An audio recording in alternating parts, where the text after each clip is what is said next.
the things we asked all our guests is about their top 3 key pieces of advice or top tips they would like to share with our community members.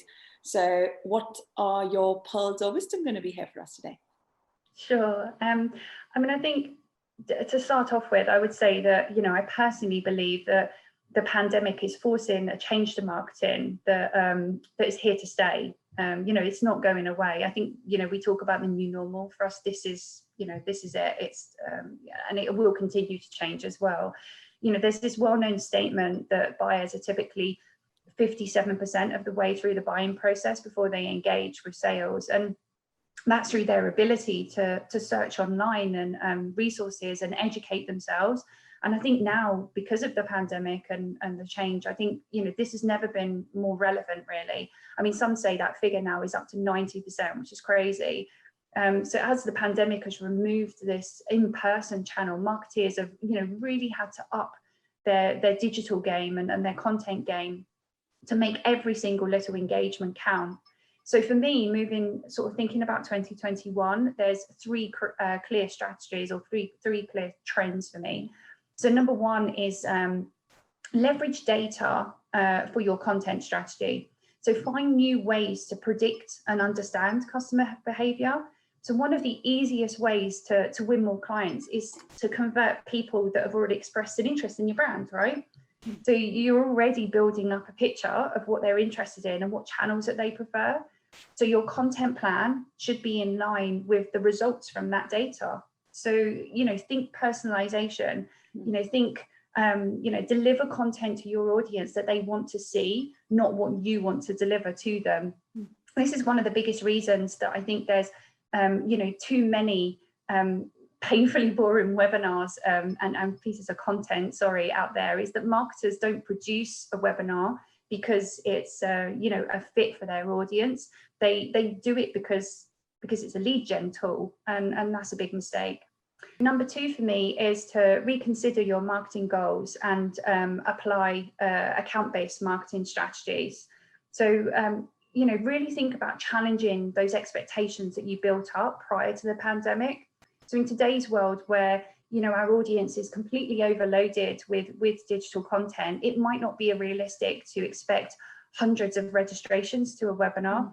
And it might no longer work to produce content on a broad theme like digital transformation, just, you know, because you're competing with so much noise out there. Like I mentioned in my first point, be more personalized with your content production, but also set targets in the same way. So, you know, if you develop a piece of content on a specific subject that's relevant for a specific audience, even if 2 or 3 of your key target accounts read it or watch the webinar, then that's a success. And, you know, this is the account-based marketing approach. So number 3 for me is about storytelling, one of my favorites, actually. And I don't mean telling lies here. I mean, you know, if I told you I work for a company that sells accounting software, you'd, you know, forget that super quick.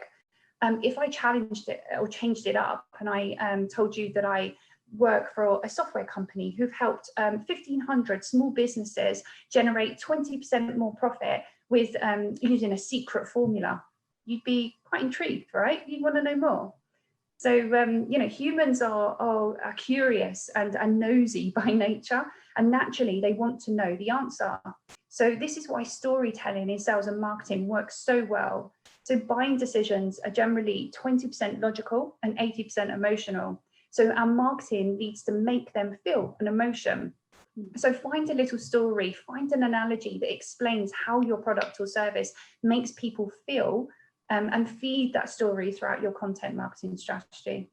Great, thank you, Lucy. I think that's great. So looking at leveraging data for content strategy, reconsidering marketing goals, and leveraging account-based marketing, and finally storytelling. I think those are top tips, really, really good ones for something for marketers to consider as they are planning and looking ahead in 2021 to help drive their business forward. So once again, thank you, Lucy. Thank you so much for joining us today. It was a pleasure to have you. Thank you. Thank you very much for inviting me. It's been super fun. Thank you. Great. And finally, thank you so much for everybody who were watching and tuned into our conversation. Until we're going to meet with another exciting guest. Till then, don't forget to log on to www.fintechb2bmarketing.com to keep yourself on top of your fintech marketing game.